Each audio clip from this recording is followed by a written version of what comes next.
pelvic floor muscles are going to be medial ischial tuberosity.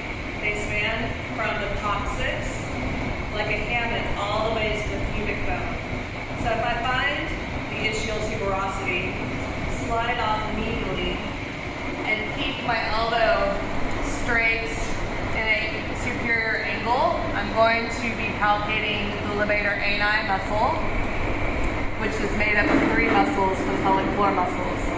If I switch the angle of my elbow to a 45-degree angle, I'm going to be palpating the obturator internus muscle, which is the deep hip external rotator muscle. We can assess for pelvic floor muscle activation by, there's some cues that you can do to try to cue a patient to do a Kegel or pelvic floor muscle contraction. You can try to gently hold back a tooth or gently squeeze your anus.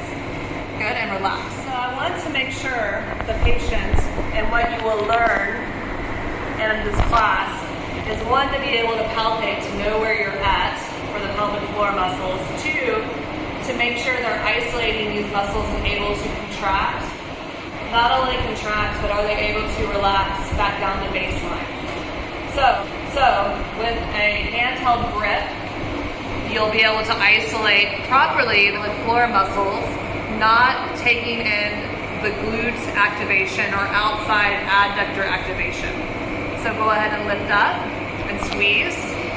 So that time she engaged her gluteals.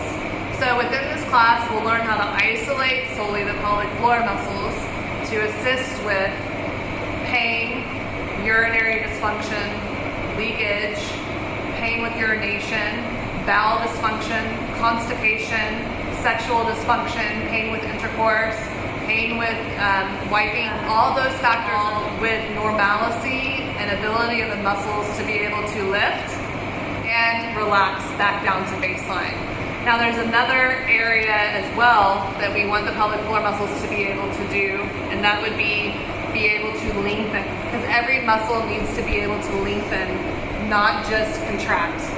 So I want you to go ahead and try to imagine you're releasing a tooth. So relax your anus, and then relax.